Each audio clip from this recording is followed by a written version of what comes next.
Hello, everybody. I'm Dr. Jesse Jackson III. I'm the best-selling author and facilitator of the Don't Kick 'Em Out book and training series. Welcome. And I wanted to share a brief training video with my school principals and those who are inspiring to be in district level management or be superintendents one day. Here's the thing you need to understand about being a principal and being in upper level school administration. Oftentimes, there is a process for people who want to become school administrators in terms of school principals. There's inspiring principal programs, APs, different levels and steps. However, what you see when it's time to take the step beyond a principal, there's very little guidance to do so. The training, first of all, many of the trainings that we're getting as principals are inadequate for what we actually deal with on a day-to-day basis.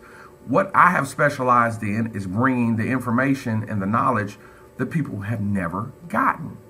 How have I gotten this? I have been around for 20 years of my life. I have been literally in superintendent's offices, working around those capacities, seeing exactly how the business works. And what I understand about education can be a ruthless and cutthroat business. It can be some tough, serious business, and oftentimes we're not prepared.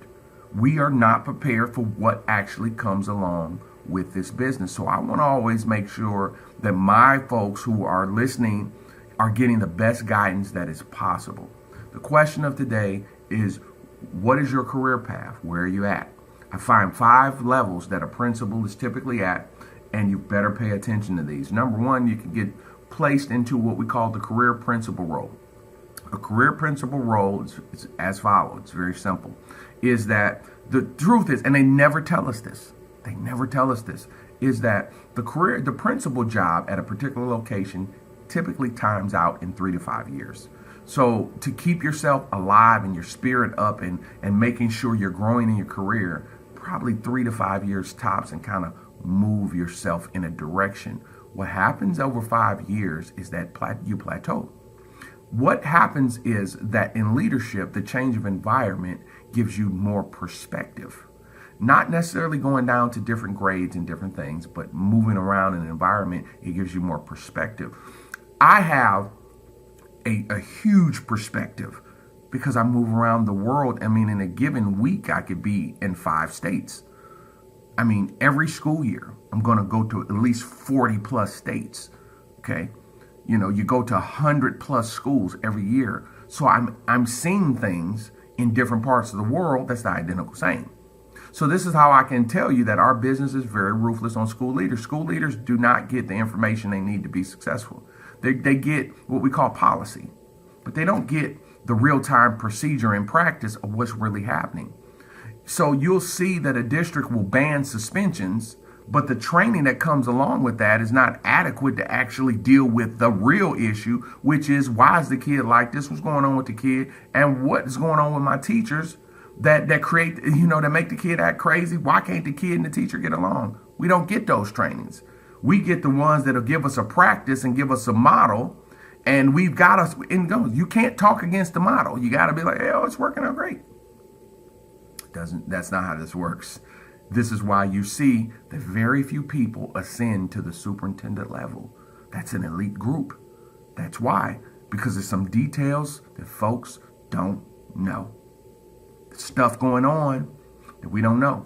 So the second piece is elite level leadership. That means your career is headed towards district management. Everybody knows that. We know that's your next step. What is that? That means you're being mentored by somebody who's preparing you. The discussion's already been had.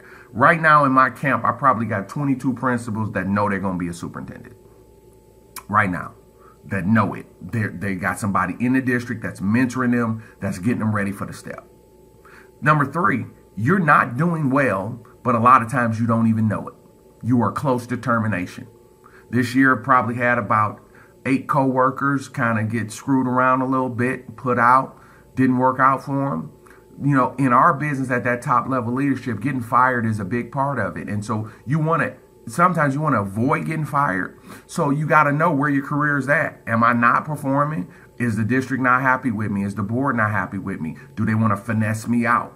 You have to know these things. This is not something you can be delusional. Well, I thought I was doing good. And then you're crying talking to me, but you're not doing good. And then they should have told you you're not doing good. But in our business, we typically don't level with each other, until it's too late. If you got a principal or superintendent that levels with you, you're in great shape. Number 4, you can end up in a bitter retirement. So this is getting passed over for promotions. You're not getting the promotions you want. That somebody's not telling you that you have some serious deficits. So what we find is that many districts are not good at training leaders, not good at training management. This is why our 2019, 2018 is taking off in working with principals and working with leaders and working with superintendents, really advising them and guiding and training them in exactly how do you manage this suspension era of education? How do you deal with a toxic environment? Because it's dangerous. Last but not least, number 5, your career's trending up. What is this? This is somebody that's hot, that has done well. Test scores are up. Things are happening good. It's a good environment over at their building. Everybody loves this person. So we know your career is mobile. So you got to manage that appropriately when you know you're hot, when you know you're good.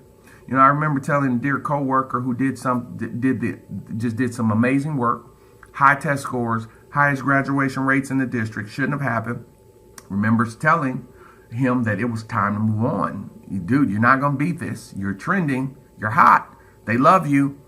You got to take advantage of that. They're getting offers from other places. You got to take advantage of it because that's what it's a momentum that you create, and it's a momentum you have to ride.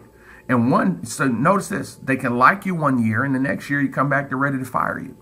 See, in upper level management, that career is about you and your career development. You have to take your career development in your own hands. This is why I have coworkers, superintendents that have moved around from district to district every 3 to 5 years. Go turn one district around, move, turn one around, move. A lot of folks frown on that, but that's the business. That's somebody who actually gets it. They understand what's happening. And I salute them because they understand this is a business and it's done a certain way. And that training is not given to everybody. Everybody does not understand how this works. And it's obvious in how they act and how they conduct their business. You don't ever want to conduct your career so that you get stuck in a location. You never want to do that. You want to always put yourself in position where your work is appreciated and others take notice. What does that give you?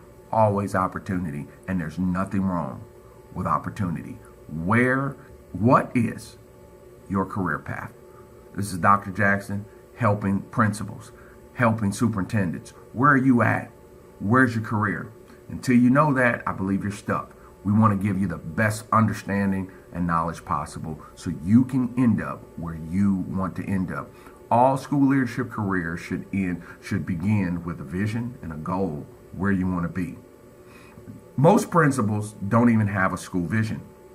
They're going to follow through with what the district's supposed to do. That's fine, but a principal and a superintendent must have a vision, must have an initiative that they are running their candidacy on. And my question to you, and we'll talk about in the next video, what is your school's vision, your district's vision? What are you doing? Where are you moving your company? And this is something that a leader must understand, but we are very rarely taught. That's what I'm here to do, bridge that gap. Dr. Jackson here. I'll see you in the next video.